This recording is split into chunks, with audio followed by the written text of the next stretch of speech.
Salut mes petits initiés et bienvenue sur ce podcast avec une thématique spéciale et un format un peu différent de ce que vous avez pu écouter déjà sur la chaîne. À l'approche de la Saint-Valentin, alors pourquoi on dit Saint-Valentin? Ça pourrait très bien être la Sainte Bernadette ou avoir un autre nom. Fête de l'amour. Je fais partie de ces personnes pour qui la fête de l'amour peut être tous les jours. Ou encore mieux, le jour où on a envie de faire un cadeau à la personne qu'on aime. En tout cas, le jour que je choisis. L'objectif de ce podcast va être de former des couples, trouver un amoureux ou une amoureuse pour chaque personnage qu'on aura sélectionné. Vous pouvez vous amuser à faire le jeu avec moi. Le but étant de former des couples avec des personnages principaux ou secondaires auxquels on ne s'attend pas forcément. Ça va être des personnages de BD, de manga, de films, de séries, de jeux vidéo. Donc ça va former des couples totalement inattendus. Ça reste purement imaginaire, ça peut être des couples impossibles ou pas du tout cohérents. Mais aujourd'hui, on va prendre des risques. Moi, je pense que ça peut être amusant. J'aime beaucoup le principe du what if. Donc, qu'est-ce qui se serait passé si l'histoire avait été différente?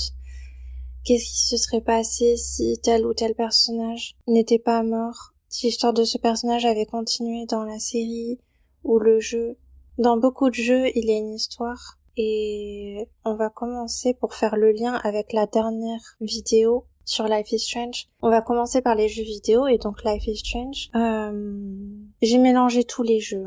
Enfin, c'est un peu comme si j'avais tiré au hasard. J'ai commencé par trouver des couples au hasard et après je réfléchis, est-ce que ça colle pas. J'ai mis Sean avec Alex, Sean de Life is Strange 2 avec Alex de True Colors. Tous les deux sont romantiques et mignons. Ils ont un côté responsable et indépendant. Tu peux donner ton avis sur chaque couple, bien sûr. Qu'est-ce que t'en penses? Est-ce que tu trouves que c'est totalement what the fuck ou est-ce que les deux vont bien ensemble?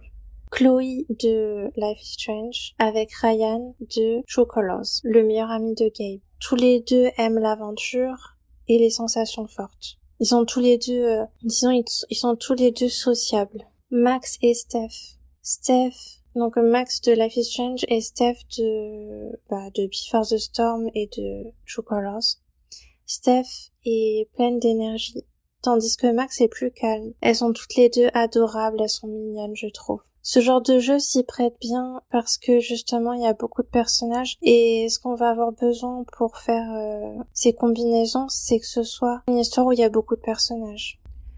En jeu vidéo, j'ai aussi mon autre grand coup de cœur, The Walking Dead avec Clementine. Donc j'ai pensé au personnage de Duck dans le premier jeu, le fils de Kenny. Non mais c'est quoi ce prénom? Canard quoi. Non, c'est rigolo. J'ai trouvé Duck adorable et je me demandais si lui et Clementine auraient pu devenir encore plus proches parce qu'ils étaient proches dans le jeu. Ou alors avec Ben, Clementine et Ben. Ce perso, il m'énerve un peu. Est-ce que ça t'arrive toi d'avoir des personnages qui t'énervent Mais c'est un couple qui me paraît improbable au niveau du caractère des deux persos. Avec Sarah du 2, Clementine et Sarah, ça paraît aussi improbable vu la relation malsaine depuis le début. Rappelez-vous de quand Clementine a rencontré Sarah. Mais Clementine a fait quand même de la compassion pour elle. Rappelez-vous de ces passages où elle voulait la défendre. Enfin, t'avais le choix de la défendre ou de ne pas la défendre. Clementine avec Gabriel de New Frontier. Pour moi, ce perso, il est pas à la hauteur de Clementine. Mais il aurait pu mûrir ou évoluer. Alors là, vous remarquez que j'ai choisi que des garçons parce que c'est un what if. J'ai choisi surtout des garçons parce que c'est un what if et que j'ai trouvé peut-être que Sarah comme fille. Après, tu vois que dans la suite, on peut choisir si on veut être avec une fille ou un garçon. Ça va être des couples mixtes. Ça peut être des couples fille-garçon, garçon-garçon ou garçon-fille ou fille-fille. Cet univers de jeux vidéo est juste génial.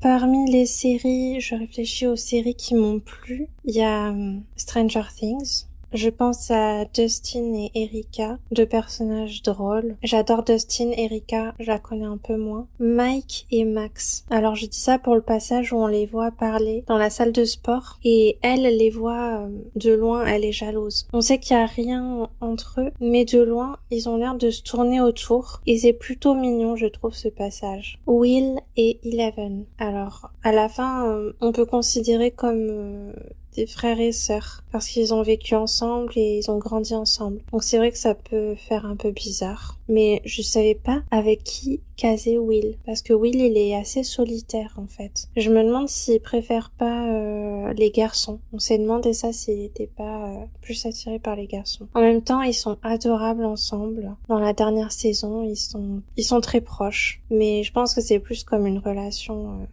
familiale. On peut dire presque. Comme autre série, on a la Casa de Papel.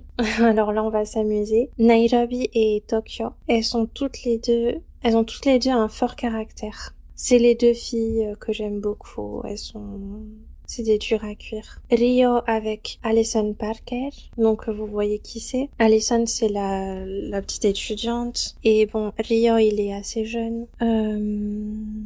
Ouais, parce que sachant que Denver s'est mis avec Monica dans la série, c'est possible de sortir avec un otage. Donc Rio avec Allison. On les voit se rapprocher d'ailleurs un petit peu. Et elle le regarde, elle le trouve certainement beau. Ou alors Denver avec Allison. Et là, ce serait encore plus drôle parce qu'ils se sont vraiment mis ensemble dans la vie. Alors encore plus drôle. Helsinki avec Arturito. Ça aurait été drôle qu'il cède à ses avances et qu'il tombe amoureux. Est-ce que tu te rappelles de ce moment où Helsinki fait des avances à Arturito? Ensuite, en film, on a Harry Potter, hein, parce que là, il y a matière, il y a beaucoup de personnages. Il y a de quoi faire. Et surtout, il y a plein de combinaisons possibles. Par exemple, attention, je vais dire une phrase choc. Harry et Drago ensemble. Harry et Ron ensemble. Hermione et Drago. Là, beaucoup de gens ont pensé à ça, Hermione et Drago. C'est un couple qui a eu beaucoup de succès en fanfiction, en fanart, tout ça. Harry et Hermione, ça c'est mignon, c'est très possible. Et Ron et Drago, c'est drôle. Je dirais que Harry et Drago, ça va être mon choix. Même si c'est une grosse prise de risque, refaire toute l'histoire là-dessus. Harry pourrait montrer à Drago le chemin du bien, mais Drago pourrait aussi attirer Harry vers le mal. Mais en fait, tout dépend si l'histoire avait changé de voie, si Harry s'était retrouvé à Serpentard, et donc Harry qui se retrouve à Serpentard et qui se met en couple avec Drago.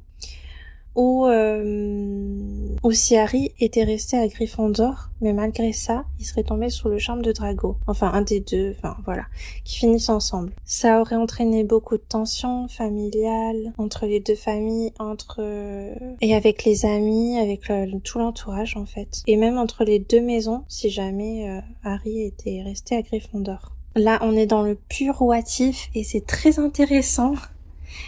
C'est très intéressant, j'aimerais beaucoup avoir des histoires là-dessus. Ce que j'ai vu le plus, c'était Hermione et Drago.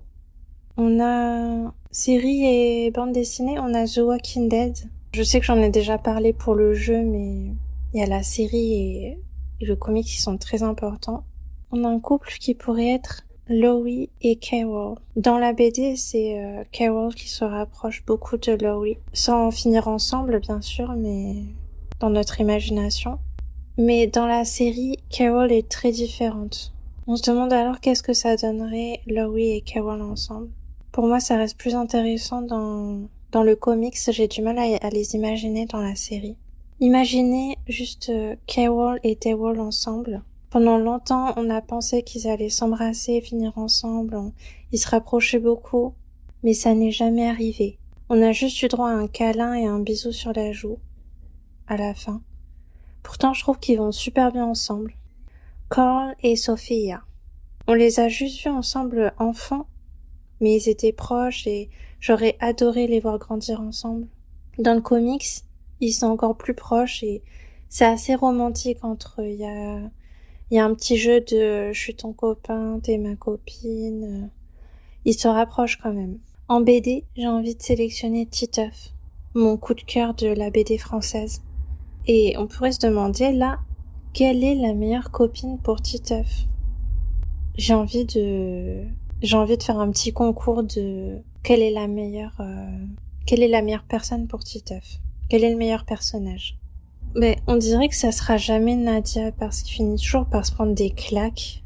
C'est trop drôle, ou elle lui parle mal. Ça finit toujours mal, quoi, avec Nadia. Et souvent, elle est désagréable. C'est rare qu'elle soit gentille. Ça lui arrive d'être gentille, mais c'est rare. Titeuf et Dumbo, on y a pensé. Il y a déjà eu des petites scènes où il s'imaginait, mais il avait pas envie d'être avec elle. En plus, Dumbo préfère Manu. Elle aime pas trop Titeuf. Il reste Titeuf et Nathalie, et Titeuf et Ramatou.